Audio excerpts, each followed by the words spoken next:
Message number 4 है, every child is born, प्रत्येक बच्चा पैदा होता है। अब अब्दुल कलाम बात बता रहे हैं कि कोई भी बालक हो संसार में, कोई भी बच्चा हो, वो क्या क्या विशेषताएं, क्या क्या गुण लेकर पैदा होता है। देखो, एवरी चाइल्ड इज बोर्न यानी हर एक बच्चा पैदा होता है इस दुनिया में विद सम इनहेरिटेड कैरेक्टरिस्टिक्स, कुछ विरासत में मिली हुई कैरेक्टरिस्टिक्स यानी कि गुण, कुछ ऐसे गुण लेकर पैदा होता है जो विरासत में मिले होते हैं। उसको विरासत में मिले होने का क्या होता है, इनहेरिटेड का मतलब समझ लेंगे।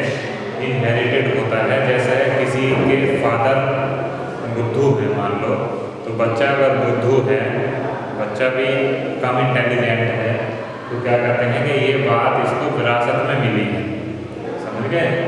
या कोई पहलवान होता है मान लो, तो उसका बच्चा भी अगर पहलवान होता है आने वाले समय में, तो क्या कहते हैं कि तुम्हारा बच्चा तो यार शुरू से बहुत पहलवान है, तो उसको वो पहलवानी, वो ताकत किस चीज़ में मिली है, विरासत में मिली है, यानी इनहेरिटेड। ठीक है, तो कुछ विरासत में प्राप्त गुणों के साथ पैदा होता है। और क्या होता है, into a specific socio economic. ठीक, कुछ और क्या लेकर पैदा होता है, वो एक विशिष्ट, स्पेसिफिक का अर्थ होता है विशेष या विशिष्ट, सोशियो इकोनॉमिक का अर्थ होता है सामाजिक आर्थिक। सोशियो बना है सोशल से, इकोनॉमिक बना है इकोनॉमिक्स से, तो सोशियो यानी सामाजिक और इकोनॉमिक माने आर्थिक। तो कुछ सामाजिक आर्थिक विशेष गुण लेके पैदा होता है। एंड इमोशनल इन्वायरमेंट, और भावात्मक, इमोशनल क्या होता है, भावनात्मक या भावात्मक, इन्वायरमेंट होता है पर्यावरण। रोज भावात्मक पर्यावरण में जन्म लेता है वो। And train in certain veg, और उसको ट्रेन किया जाता है, उसको प्रशिक्षित किया जाता है कुछ निश्चित ढंग से। सर्टेन वेज क्या होता है, कुछ विशेष तरीकों से, कुछ निश्चित तरीकों से, बाई फिगर्स ऑफ अथॉरिटी। इस पूरे का मीनिंग लिख लेंगे। फिगर्स ऑफ अथॉरिटी इसका मतलब होता है हमारे बड़े, कोई भी हमारे बड़े अगर होते हैं तो हम उनके द्वारा क्या होते हैं, कुछ विशेष या निश्चित ढंग के साथ हमें प्रशिक्षण दिया जाता है कि तुम्हें इस तरह से समाज में बात करनी है, इस तरह के कपड़े पहनने हैं। ठीक, जो हमारे बड़े होते हैं वही तो हमें बताते हैं इस बात को। वो अपने परिवार के भी हो सकते हैं, बाहर के भी हो सकते हैं, तो वो सब क्या कहलाते हैं, फिगर्स ऑफ अथॉरिटी। ठीक है, जैसे मान लो एक छोटा सा एग्जाम्पल बताता हूँ। हिंदू है मान लो, तो हिंदुओं में क्या कहा जाएगा, फिगर्स ऑफ अथॉरिटी को कहलाएंगे। एक तो परिवार वाले ही, माँ बाप, चाचा चाची, बड़े भाई बड़ी बहन। उसके अलावा फिगर्स ऑफ अथॉरिटी क्या कहलाते हैं, जैसे पंडित हैं, है ना, पंडित लोग होते हैं, जैसे कथा हवन करने वाले महात्मा संत हैं। तो कोई हिंदू है मान लो, और वो अगर मुस्लिम लोगों की तरह मस्जिद में जाने लगेगा ज़्यादातर, तो क्या करेंगे, जो अथॉरिटी हैं, जो उनके बड़े हैं, वो क्या करेंगे, इस बात का विरोध करेंगे कि भाई तुम हिंदू होकर वहाँ क्यों जा रहे हो। समझ गए बात नहीं। तो फिगर्स ऑफ अथॉरिटी क्या होता है, हमारे बड़े। आगे देखेंगे, आई इनहेरिटेड। अब ये अपने बारे में बताते हैं अब्दुल कलाम कि मुझे विरासत में प्राप्त हुआ। इनहेरिटेड माने मुझे विरासत में प्राप्त हुआ। क्या क्या प्राप्त हुआ, ऑनेस्टी एंड सेल्फ डिसिप्लिन, ईमानदारी पैदा मिली इनको, और सेल्फ डिसिप्लिन यानी आत्म संयम। क्या क्या मिला इनको, क्योंकि इनके पिताजी बहुत ईमानदार थे और आत्म संयमी थे, इसलिए अब्दुल कलाम कह रहे हैं कि मुझे भी विरासत में ईमानदारी प्राप्त हुई, आत्म संयम प्राप्त हुआ। फ्रॉम माई फादर माने मेरे पिताजी से। तो जो पिताजी के इनके अंदर गुण थे, वही गुण इनको विरासत में प्राप्त हुए बचपन से ही, यानी उन्हीं गुणों के साथ ये पैदा हुए। अगर देखो, फ्रॉम माई मदर, और मेरी माता से।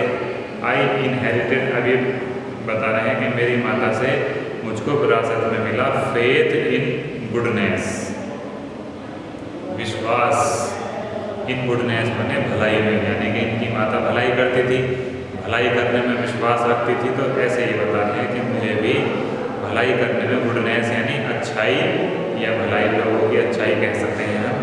एंड डीप काइंडनेस, और गहन दयालुता, डीप काइंडनेस क्या हुआ, गहन दयालुता।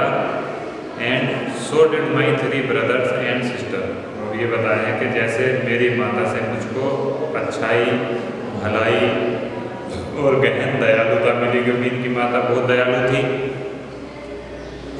And so did my 3 brothers, और ऐसा ही, सो डिड माने है और ऐसा ही मेरे 3 भाई और बहनों को प्राप्त हुआ विरासत में। I had 3 close friends in my childhood, ये बता रहे हैं कि मेरे 3 क्लोज फ्रेंड्स थे, यानी 3 घनिष्ठ मित्र थे, 3 खास मित्र थे इनके। कौन कौन थे वो? बचपन के, इन माई चाइल्डहुड माने मेरे बचपन में, रामानंद शास्त्री, पहला नाम बता रहे हैं कि रामानंद शास्त्री एक मेरा घनिष्ठ मित्र था। दूसरा अरविंदन, दूसरा क्या नाम है? अरविंदन। एंड शिव प्रकाश, शिव प्रकाशन, और तीसरा फ्रेंड था इनका शिव प्रकाशन। तो 3 हिंदू लड़के थे, देखो तीनों ही अब्दुल कलाम के विशेष दोस्त थे, खास दोस्त थे।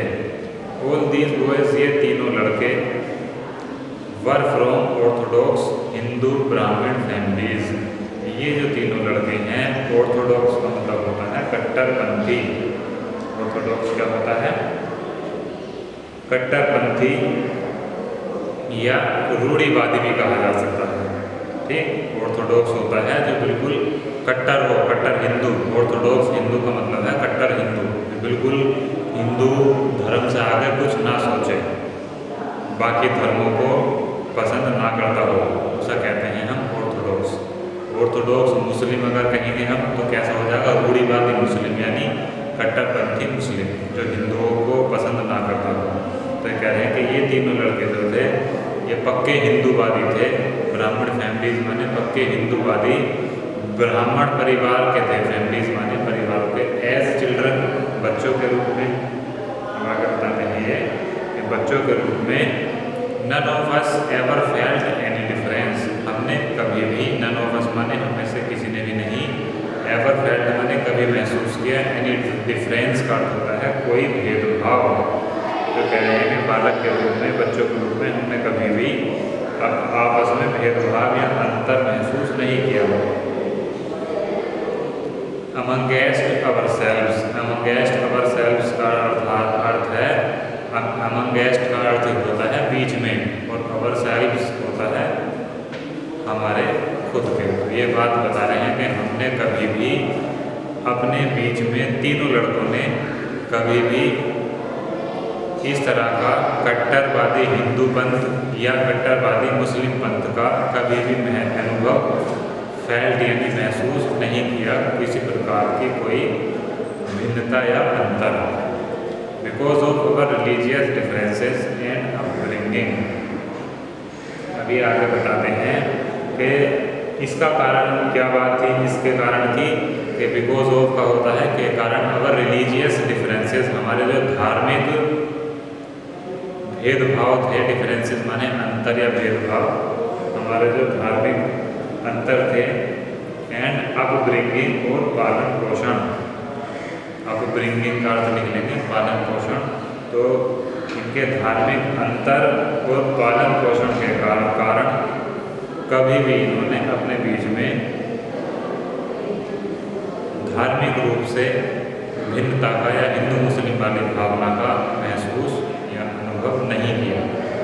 अब आगे बताते हैं, इनफैक्ट वास्तव में रामानंद शास्त्री, आगे बता रहे हैं कि वास्तव में जो रामानंद शास्त्री था मित्र इनका एक,